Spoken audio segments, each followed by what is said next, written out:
हाँ तो दोस्तों यहाँ पर एसबीआई कार्ड के Q4 के रिजल्ट्स आ गए हैं, तो उसी के बारे में हम इस वीडियो में बात करेंगे और जानेंगे कि अब इसके अंदर इन्वेस्टर्स को क्या करना चाहिए। तो चलिए शुरू करते हैं। तो देखिए सबसे पहले अगर मैं यहाँ पे रेवेन्यू देखूँ क्वार्टर ऑन क्वार्टर, तो वो यहाँ पे 4% हमको गिरता हुआ नजर आया है और जो टोटल रेवेन्यू यहाँ पर इनका निकला है वो है 2308.68 करोड़ का। तो ये देखिए ये पिछले क्वार्टर से, मतलब जो पिछला क्वार्टर था अक्टूबर से दिसंबर वाला, उससे अगर हम कंपेयर करें तो। और इसी की तरह अगर मैं नेट प्रॉफिट की यहाँ पर बात करूं तो वो भी यहाँ पे 16% गिरकर हो गया है 175.42 करोड़। मतलब पिछले क्वार्टर के कंपैरिजन में कंपनी का प्रॉफिट 16% गिर गया है। और इसी की तरह अगर मैं रेवेन्यू की वाईओवाई, मतलब जो पिछले साल का जनवरी से मार्च वाला क्वार्टर था, उससे अगर मैं कंपेयर करूं तो वहां पे हमको 5% प्रॉफिट गिरता हुआ नजर आया है। देखिए ये प्रॉफिट नहीं रेवेन्यू है, मेरे गलती से बोल दिया था। तो रेवेन्यू यहाँ पे पिछले साल के मुकाबले 5% गिरा है और पिछले क्वार्टर के मुकाबले यहाँ पे रेवेन्यू हमको 4% गिरता हुआ नजर आया है। तो क्वार्टर ऑन क्वार्टर भी रेवेन्यू गिर रहा है और ईयर ऑन ईयर भी यहाँ पे हमको रेवेन्यू गिरता हुआ नजर आ रहा है। लेकिन अगर हम पिछले साल के मुकाबले, जो पिछले साल जनवरी से मार्च वाला क्वार्टर था, उससे अगर हम प्रॉफिटेबिलिटी कंपेयर करें तो वहां पे हमको 109% का ग्रोथ यहां पे प्रॉफिटेबिलिटी में देखने को मिला है। मतलब जो कंपनी का प्रॉफिट है वो डबल हो गया है। मतलब पिछले साल अराउंड 83 करोड़ का कंपनी का टोटल प्रॉफिट था जनवरी से मार्च वाले क्वार्टर में, और अब वो हो गया है 175.42 करोड़ का।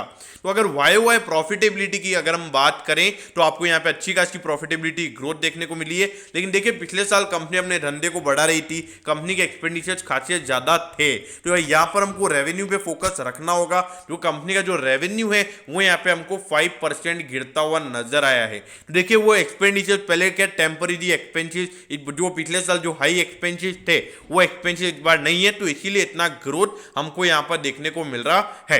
तो ऑल ओवर अगर मैं बात करूं तो मुझे जो रिजल्ट एक्सपेक्टेशन थी उतने रिजल्ट यहां पर निकल कर नहीं आए हैं। क्योंकि देखिए अभी पिछले 3 महीने से एचडीएफसी बैंक, क्योंकि कार्ड में मार्केट लीडर है, वो नए कार्ड इश्यू नहीं कर पा रहा है। और जो दूसरा अमेरिकन एक्सप्रेस है उसका तो अभी बंद हुआ है, लेकिन देखा जाए अगर उनके बंद होने के बाद भी अगर इसका रेवेन्यू इतना गिर रहा है तो मेरे ख्याल से ज्यादा ग्रोथ अपॉर्चुनिटीज अब मुझे नजर नहीं आ रही है।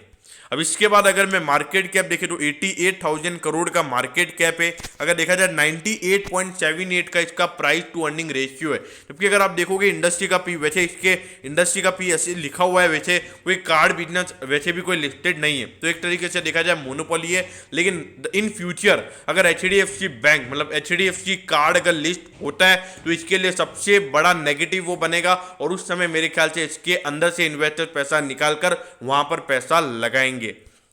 अब देखिए जाए पिछले 4 साल से परफॉर्मेंस इसका अच्छा है। अब वो क्यों अच्छा है इसका रीजन मुझे आपको बताने की जरूरत नहीं है, क्योंकि देखिए यूपीआई आ चुका है। अब यूपीआई के बाद तो यूपीआई का जो मेन यूज है वो हमको पता है, कोविड के टाइम से इसका जो मेन यूज है वो ज्यादा हुआ है। तो इसीलिए देखा जाए तो इसी साल इसकी जो रेवेन्यू है, इसी साल इसके रेवेन्यू में हमको डिक्लाइन देखने को मिला है। और पूरे साल की अगर मैं प्रॉफिटेबिलिटी की बात करूं तो इस साल हमको प्रॉफिटेबिलिटी भी यहां पर गिरती हुई नजर आई है।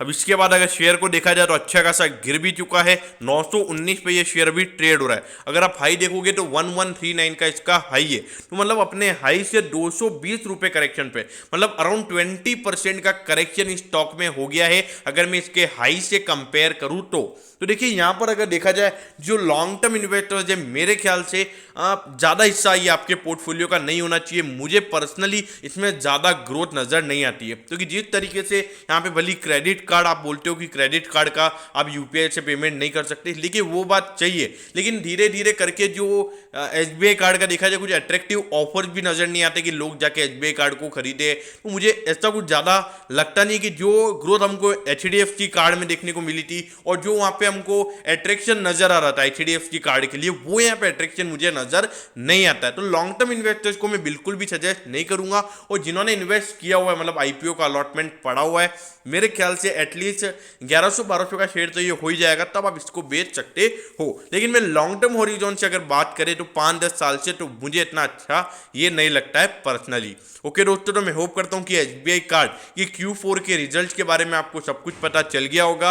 अगर आपकी कोई भी क्वेरीज हैं तो आप कमेंट सेक्शन में कमेंट कर सकते हो, मैं जरूर आपके कमेंट पर रिप्लाई करूंगा। तो दोस्तों अगर आपको वीडियो अच्छा लगा हो तो वीडियो को लाइक कर दीजिएगा और रोज इसी तरीके की अपडेट्स पाने के लिए चैनल को सब्सक्राइब करना मत भूलिएगा। Okay, thank you, have a nice day.